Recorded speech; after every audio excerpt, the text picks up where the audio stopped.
It is Graham here, living the dream in 2020, and in this video I want to answer two questions. Number one, how to kill 24 hours when you're stuck between flights at London Gatwick Airport. And number two, what is London like as a tourist during coronavirus?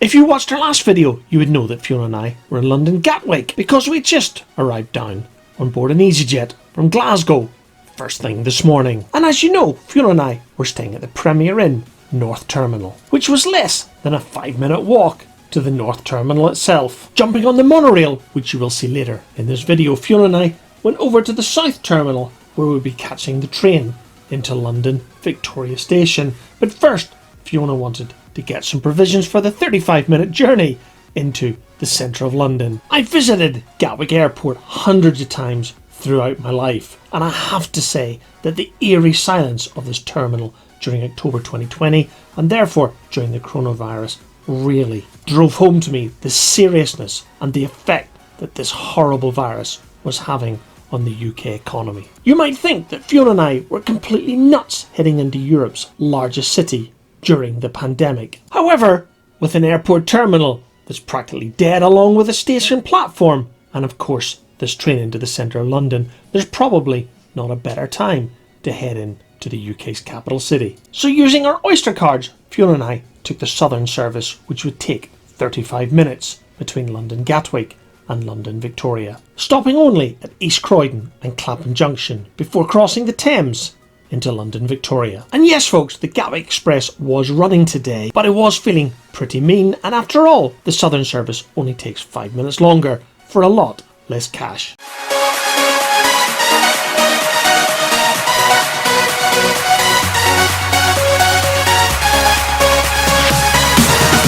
It's probably been nearly 2 years since I've used this service into London Victoria, and as you can see, the Battersea Power Station development site has really come on over the last few years. And just over 35 minutes after leaving London Gatwick, we were crossing the River Thames into central London.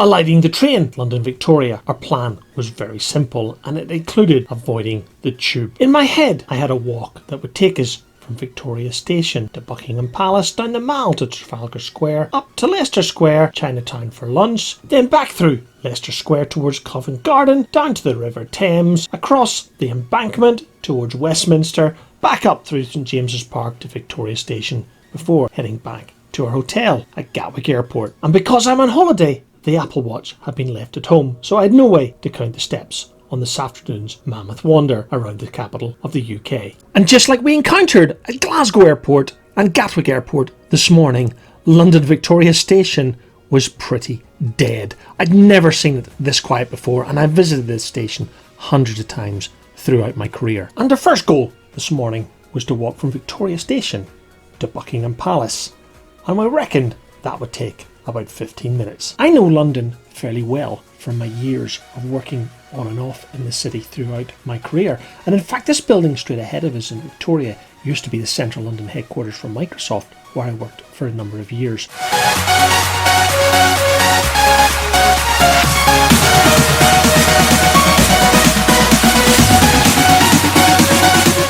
And arriving at Buckingham Palace, Fiona and I looked up to the roof to see the flag was flying, telling us that Queen Elizabeth II was in residence. And this goes to show you what I know, because I thought Her Majesty was basing herself at Windsor Castle during the current COVID pandemic. Clearly not. Shows you what I know. But as you can see, the area in front of Buckingham Palace was completely void of tourists, something I've never seen in my life so far. And of course, being the responsible citizen that I am, yeah right, I'm not recommending anyone should travel to London just because it's quiet during the coronavirus pandemic.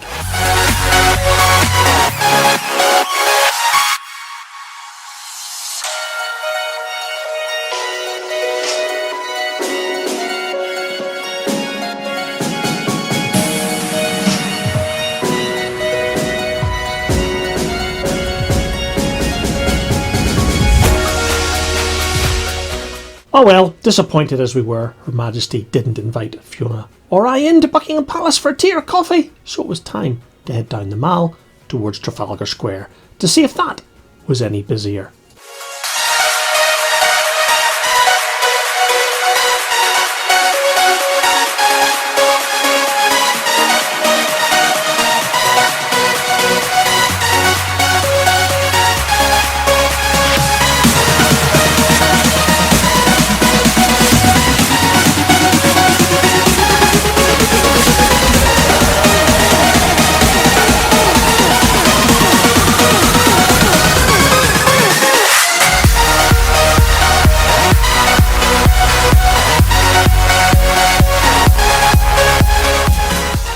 When I had an office in the IOD on Pall Mall, I used to work in London Tuesday, Wednesdays and Thursdays nearly every week, and I crossed this junction multiple times a day. And while the junction may look busy, as you can see, Trafalgar Square is completely void of tourists. Again, a sight that I really wasn't prepared for during this day trip into London in October 2020.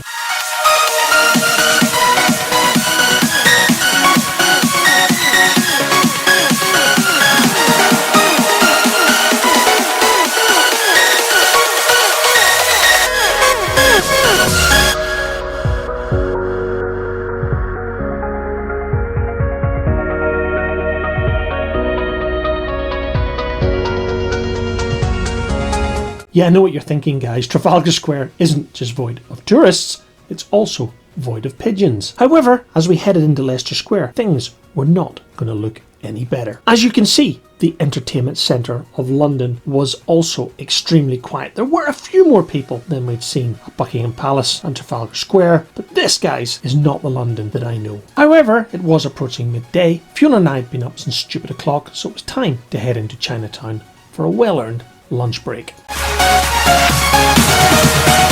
And after lunch, it was time to walk back through Leister Square in the direction of Covent Garden, where we stopped for a coffee at Costa and then tried to get into the Apple store until we saw the line. Yeah, guys, I don't have the patience to queue. So we continued our walk through the market of Covent Garden before heading for the river.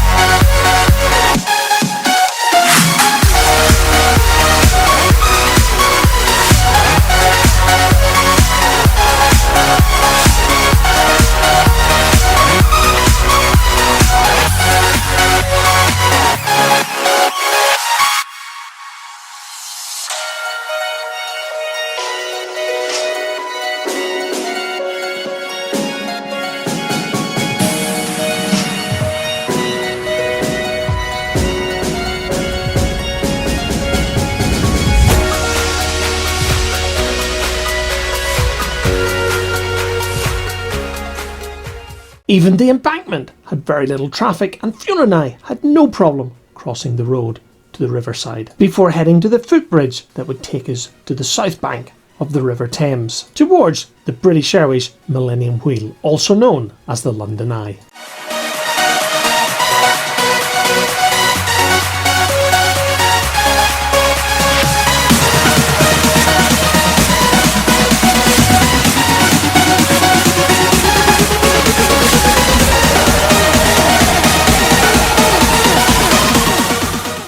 As you can see, Big Ben and the Houses of Parliament are currently shrouded in scaffolding. The building is going through a massive renovation project at the moment. And while there were a few tourists boarding the London Eye, they were all having their temperature taken beforehand. And to comply with COVID-19 social distancing rules, the pods had a lot less people in them.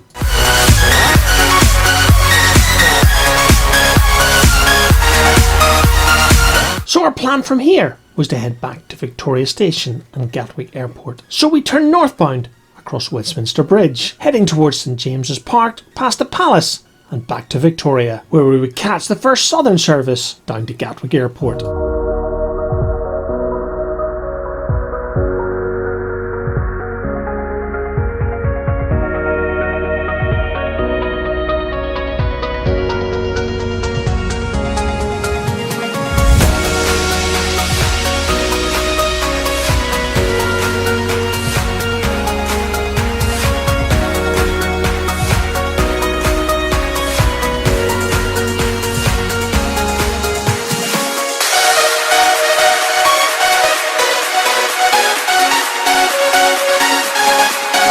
even during these strange pandemic times. The train service between London Victoria and Gatwick Airport were running every 10 to 15 minutes. So with our masks back on, Fiona and I made the 35-minute journey back to London Gatwick Airport, reflecting on our day trip to London during the coronavirus pandemic. So back to the first question that I asked at the start of this video: how to kill a day when you're stuck at London Gatwick Airport.